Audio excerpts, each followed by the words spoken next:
السلام عليكم ورحمة الله تعالى وبركاته. أهلا ومرحبا بكم في قناتكم نوال تي في شانيل. نتمنى إن شاء الله يلقاكم هذا الفيديو في أحسن الأحوال. اليوم ضمن الاقتراحات الرمضانية غنشارك معكم وصفتين، وصفة ديال البسبوسة كتجي لذيذة لمحبي مذاق البرتقال، كتجي معلكة كتذوب في الفم، تستحق فعلا التجربة. والوصفة الثانية ديال الكريب، وصفة مالحة ديال الكريب بليزيبيناغ او السبانخ بحشوة لذيذة. تاهي الحشوة كتجي معلكة، كتجي لذيذة ومميزة. بقاو معايا باش تعرفوا على المقادير وطريقة التحضير وفرجة ممتعة. بسم الله على بركة الله.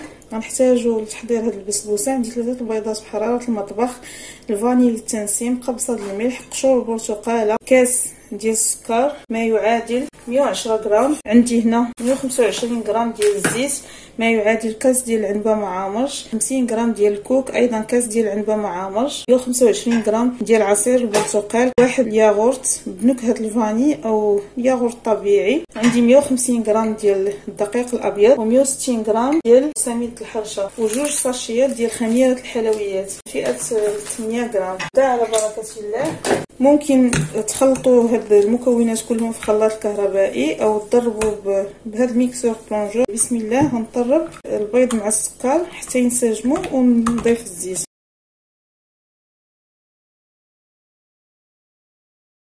غنضيف عصير البرتقال حتى هو بشويه وانا كنطرب.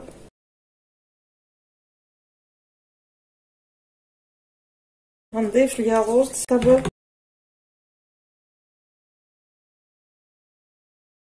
غنضيف الدقيق،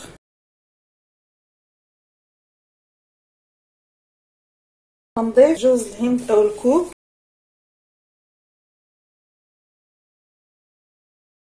وغنضيف السميد الناعم.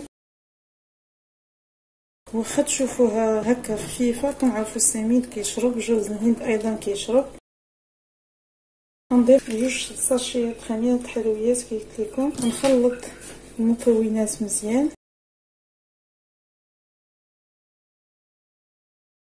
شفتوا معايا القوام ديالها كي داير. عندي هنا مول مدهون بالزبده ومرشوش بالسميد الناعم. غنصب فيه الخليط ديال الحاشا ديال البسبوسه ديالي. الا بغيتو تجيكم السمك ديالها ما تجيكمش عاليه ديروها في مول كبر من هذا. غندخلها الفرن مسخنه قبل على درجه حراره 180 حتى طيب من التحت، ونشعل عليها الطيب من الفوق. وندوز باش نحضر معكم السيرو اللي غنسقي به. دابا غندوز لتحضير السيرو او القطر اللي غادي نسقي به البسبوسه ديالي من بعد ما طيب. عندي هنا كاس ديال الماء، كاس حجم كبير ما يعادل 250 مليلتر اي 4 لتر ديال الماء، ربع لتر ديال عصير البرتقال، ونصف كاس معامرش ديال السكر. السكر ممكن تزيدوا او تنقصوا على حسب الذوق. بسم الله. غنضيف عليه الماء ثم عصير البرتقال، وغنخليه فوق النار يبدا يغلى 5 دقائق حتى 8 دقائق. من بعد ما يغلى نطفي عليه. العصير ديال البرتقال عندي صفيته. من بعد ما طابت البسبوسه ديالي خليتها تحمرت شويه، كتعجبني محمره ما تجيش صفراء. قطعتها مربعات على حساب الحجم اللي بغيتو.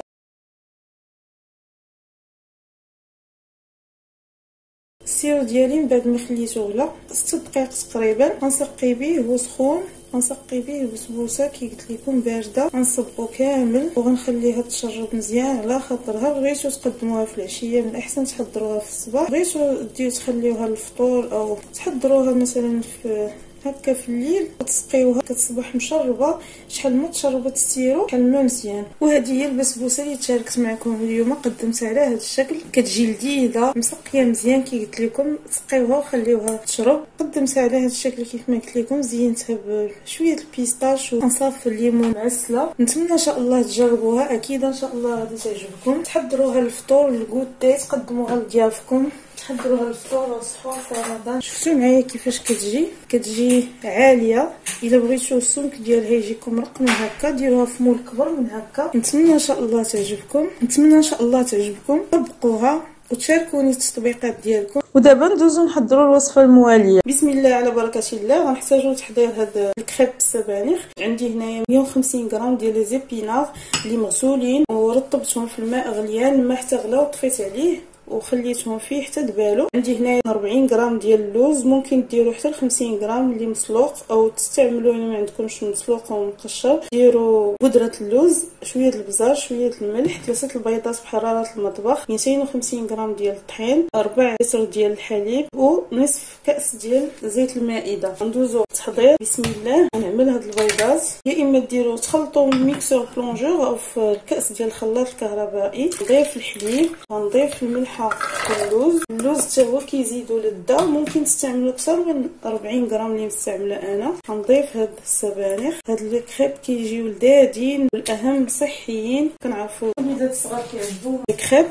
نحاولوا ندخلوا فيهم شي حوايج اللي هما صحيين. غنطحن هاد المكونات، من بعد ما طحنتهم كيجيو بهذا الشكل كي كتشوفوا، كيتطحن مزيان. غندوز نبدا نضيف الطحين، ما ندخلش الطحين كامل، كتهز ما بين 200 حتى 250 على حساب كتعرفوا كل طحين وشحال كيشرب. غندير 200 غرام تقريبا، ونشوف واش غيخص باقي. الكريب كيبغيو يجيو شويه خفافين. شفتوا معايا، غنزيد الكميه كلها ديال الطحين، غنضيف الزيت وغنضيف الكميه اللي بقات ليا ديال الطحين.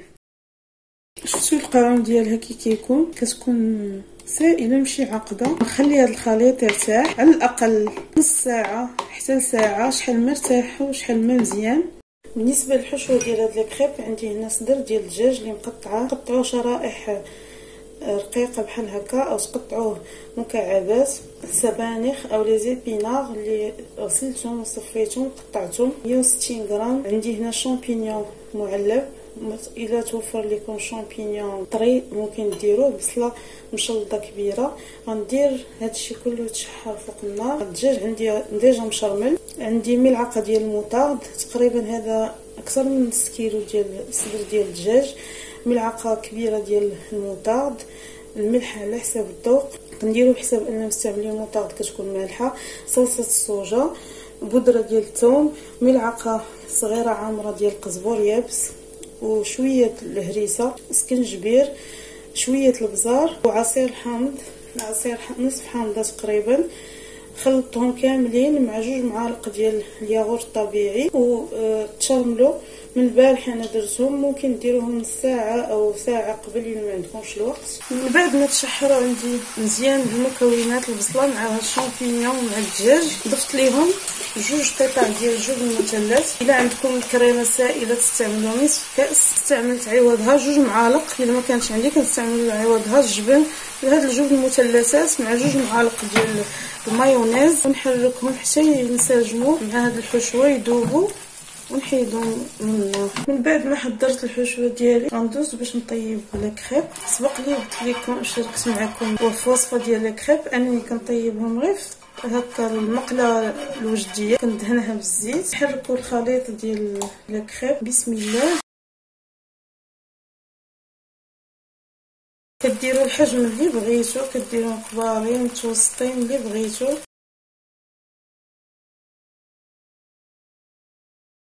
حتى كتنشف من العجينه، ونقلبها.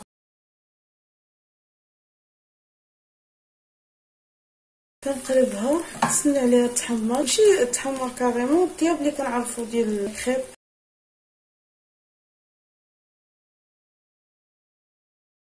من بعد ما طابت كتجي على هذا الشكل كيف ما كتشوفوا. كمل باقي الخليط بنفس الطريقه. من بعد ما وجدوا لي الكريب ديالي كاملين، غناخذهم. بسم الله. نبدا نعمر فيهم. غندير واحد شويه ديال الفرماج، كميه من الحشوه، نعاود ندير فوق منهم شويه ديال الفرماج، ونسد ونطوي على هذا الشكل، ونجمع بحال هكا. نتمنى يكون واضح لكم. ونلف. وهذا الشويه اللي كيبقى لينا، انا عندي هنا شويه المايونيز كنسد به في لي كريب ديالي، وكيجيو على هذا الشكل. نعاود معكم واحده اخرى.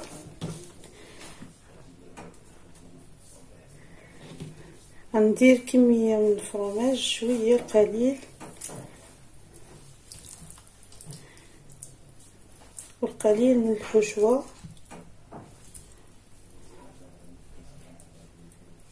وشويه الفرماج رشه من الفوق.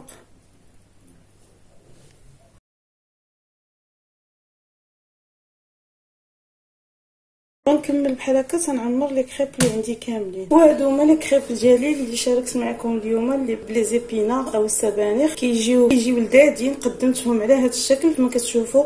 وحدين رشيت فوق منهم فرماج مبشور وشويه ضربيه، وحدين درت فيهم ورقه ديال السبانخ. كون غابيل ان هادو فيهم السبانخ. لصقتها بشويه ديال المايونيز ودرت فوق منها صلصه الجبن او صلصه ديال الفرماج اللي كتحضر تقريبا بحال صلصه البيشاميل، وهي مع كميه كثيره من الفرماج وانصاف ديال طوماط سوريز. صدقوني كيجيو لذاذين ومميزين. جربوهم اكيد ان شاء الله ما غاديش تندموا عليهم. شفتوا الطريقه ديالهم سهله وبسيطه، والاهم صحيه. تحضروهم مائدة الإفطار في رمضان، أيضا الغوتي أو العشاء. نتمنى يعجبوكم. أستودعكم الله الذي لا تضيع ودائعه، وإلى فيديو مقبل إن شاء الله.